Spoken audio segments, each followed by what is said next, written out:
Hey guys, welcome to GADGETMIX. So this is unboxing of the new Apple MacBook Air with the Apple M1 chip. This is the 13-inch version with 256 GB SSD and 8 GB RAM. I bought the space gray color because I had no other option, and frankly speaking, I'm not too fond of the rose gold and the other color that is available. I went for the space gray because it is a bit understated and I'm fond of understated stuff. It's in high demand, so I got it delivered after 1 week, and Amazon delivered it in very good packaging. You can see that there are three boxes. So I have just unboxed the first box. So within that there's this box, and there's this brown tape that I'm just going to pry open with my car keys. So they have made sure that the packaging is very nice.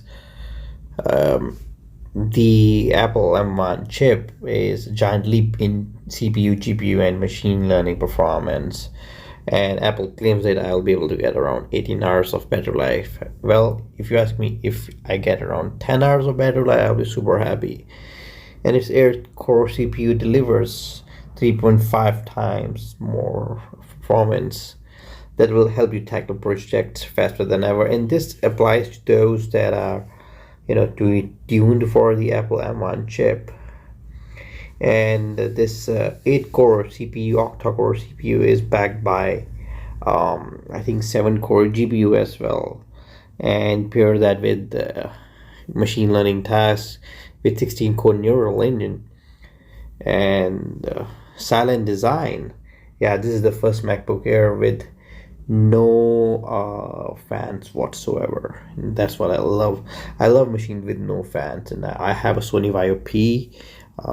It's a netbook with no fans. I also own a netbook, the Lenovo 100S, that also has no fans, but something this powerful with no fans, that really blows your mind. And it's the first M1 series computer. I mean, after a long time, Apple used to design its own chips around 20 years back, but they switched to Intel.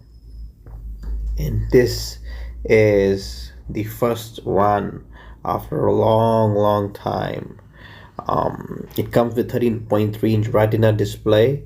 It's not full HD. It's 16. I think it's 1680 cross 1080. But yeah, it's pretty high resolution. Comes with FaceTime HD camera.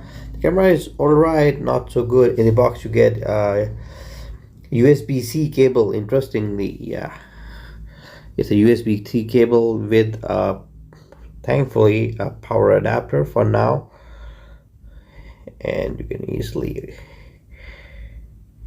it's carefully wrapped in this translucent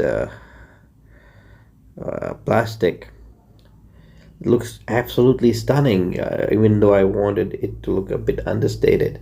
It's not, the logo is not glowing anymore, and I love it.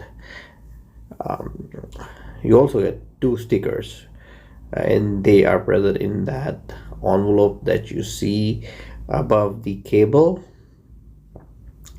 I love its fanless design. You can see that there are no fans whatsoever, and you can put it on your lap. It may get a bit warm if you are doing some sort of video editing, and the cable is long enough that you can use it on airports. This contains the stickers that I mentioned, and this is the charger. I think you can charge your phones with it as well. I have not tried it, but I will try charging my Note 20 Ultra with it. And by the way, Apple also offers the 512 GB version of it. I just went for the 256 GB one because it's super expensive where I live. Second, it was not available. And here you can see that you get a couple of gray stickers. I'm not sure if the rose gold ones get the rose gold stickers, but I'm sure they'll get the rose gold stickers to go with their rose gold MacBook Air. It looks identical to the i3, i5 The previous generation, they have not changed the chassis, but what they have done is they have removed the fans altogether, and immediately when you open it, it automatically boots up, which is super cool. There is no power button whatsoever, so when your computer is shut down, all you have to do is just press enter key or whatever key, and the computer will immediately wake up. It's all aluminum made, looks super cool. The backlight keyboard is super nice. So that's all about it. Hope you like this video, and stay subscribed for more gadget reviews like these. Bye bye.